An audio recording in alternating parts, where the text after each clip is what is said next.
MANAPPURAM FOUNDATIONും Thalikulam Block Panchayathum സംയുക്തമായി കൗമാരപ്രായക്കാരായ പെൺകുട്ടികൾക്ക് anaemia test നടത്തുന്ന ദശദിന മെഡിക്കൽ ക്യാമ്പ് സുഷാമൃതത്തിന് തുടക്കമായി.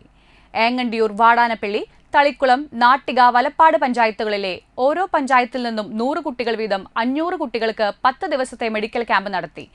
അനീമിയ ടെസ്റ്റ് ചെയ്യുകയും തുടർന്ന് ഡോക്ടറെ കാണാനുള്ള സൗകര്യവും നൽകുന്നു. അനീമിക്കായി തിരിച്ചറിഞ്ഞ കുട്ടികൾക്ക് ന്യൂട്രീഷൻ കിറ്റ് വിതരണം ചെയ്യുന്നതാണ് പദ്ധതി. ഉദ്ഘാടന ദിനത്തിൽ തളിക്കുളം ബ്ലോക്കിന് കീഴിലെ 5 പഞ്ചായത്തുകളിലെയും പ്രതിനിധീകരിച്ച് 50 കുട്ടികൾക്ക് അനീമിയ ടെസ്റ്റ് നടത്തി. ജില്ലാ പഞ്ചായത്ത് ക്ഷേമകാര്യ standing committee chairman PM Ahammed camp ഉദ്ഘാടനം ചെയ്തു. അനീമിക്കായ കുട്ടികളെ പോഷകാഹാരം കൊടുത്ത് അനീമിക്കല്ലാതാക്കുന്ന ഒരു സംവിധാനം ബ്ലോക്ക് പഞ്ചായത്തിൻ്റെ സഹകരണത്തോടു കൂടി മണപ്പുറം ഫൗണ്ടേഷൻ ഒരുക്കുക.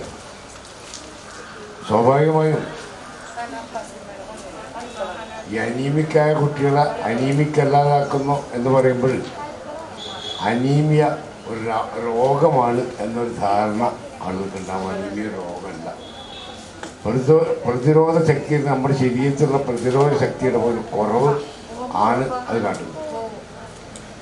അത് പോഷകാഹാരം ഒക്കെ കഴിച്ച് നല്ല കുട്ടികളൊക്കെ നല്ല ഉഷാറായി രോഗങ്ങൾ വരാത്ത, അതിനെ പ്രതിരോധിക്കാൻ കെൽപ്പുള്ള ആളുകളായി മാറുക എന്നാണ് ഇതുകൊണ്ട് ഉദ്ദേശിക്കുന്നത്.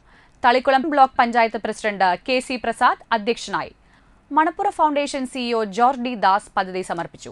തൃശൂർ മാ കെയർ ഡയഗ്നോസ്റ്റിക് സെന്ററിലെ doctor Faiza Farhana test result രക്ഷിതാക്കൾക്കും അംഗനവാടി അധ്യാപകർക്കും കുട്ടികൾക്കും വിശദീകരിച്ചു നൽകി. മാ അക്കാദമിയിലെ അധ്യാപകൻ ശ്രീദേവ്, മഹിമ കൗൺസിലിംഗ് ആൻഡ് സൈക്കോതെറാപ്പി സെന്ററിലെ ആഷ്മി എന്നിവർ പ്രചോദന ക്ലാസുകളും ബോധവൽക്കരണ ക്ലാസുകളും നൽകി.